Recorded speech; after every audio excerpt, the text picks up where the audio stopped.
Bonjour Cyril. Bonjour Vincent. Vous êtes docteur d'informatique, système et communication, et vous êtes aussi le responsable du cursus IA à l'école Hexagone, dont vous avez conçu le programme.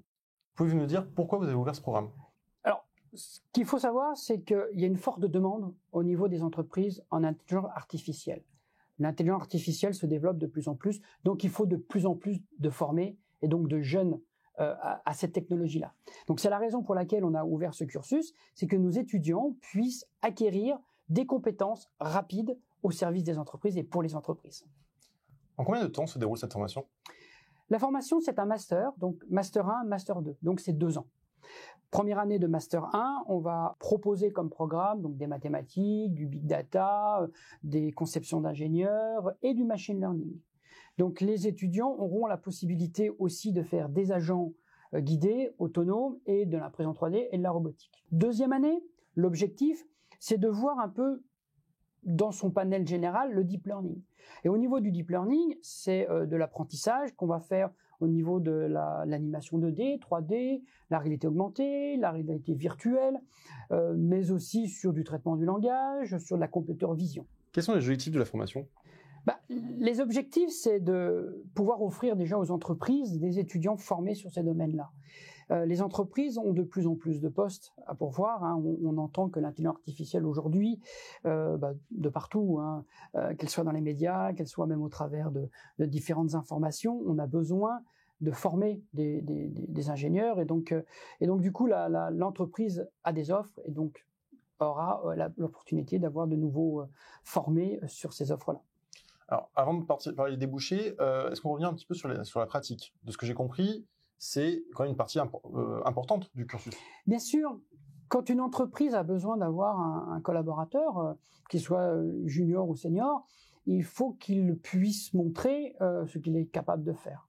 On fait le pari de dire que oui, un cursus traditionnel avec finalement une notation théorique, c'est très bien. On sait que le socle théorique est bien, mais rien ne remplacera la pratique en elle-même, puisque finalement, si on est capable de faire un objet en 3D, de mettre des capteurs, des actionneurs dessus, qui en plus devient un agent communicant, eh bien, quel beau résultat de pouvoir proposer à l'entreprise d'avoir un objet en disant, concret. Voilà, je l'ai fait. Plutôt qu'une copie sur papier. Je l'ai réellement fait. Et puis, en plus, un objet autonome qui n'avance pas fait plus mal qu'une mauvaise note sur un TP.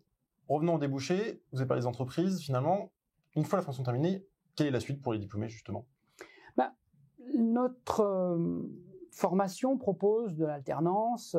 Donc, ça veut dire que les étudiants ont déjà, pendant leur cursus, la possibilité d'être dans des entreprises. L'idéal, c'est d'être dans les entreprises qui correspondent bien sûr à leur profil, leurs demandes. Alors comme nous, on forme sur l'ensemble, on espère, l'ensemble des IA, on aura déjà des étudiants qui auront 1 an, 2 ans de formation et d'expérience professionnelle. Donc au niveau des entreprises, ce seront aussi des demandes par l'entreprise pouvant dire ce seront de bons collaborateurs parce que comme ils ont déjà fait 2 ans chez nous. C'est vrai que le contrat pro ou ce genre d'alternance, souvent permet de capitaliser sur une embauche future. Oui, c'est certain. Pouvez-vous donner des exemples de métiers concrets à partir de ce cursus? Aujourd'hui, les besoins identifiés, ce seront déjà les data scientists, les data analysts. Ce sont des personnes au sein des entreprises qui vont pouvoir faire des modèles de machine learning ou de deep learning pour faire des prédictions, pour faire des modélisations sur le futur en ayant des données déjà observées. On a la possibilité d'avoir des données connues, on a la possibilité d'avoir des données en flux tendu, mais en tout cas, ils vont être dans les domaines du big data, ils vont être dans les domaines de la donnée et de l'information. On forme également, comme ils sont makers, on forme aussi à des personnes qui vont pouvoir être fabricants, créatifs. Donc, ils vont être architectes, analystes, concepteurs. Ils vont pouvoir discuter avec un client.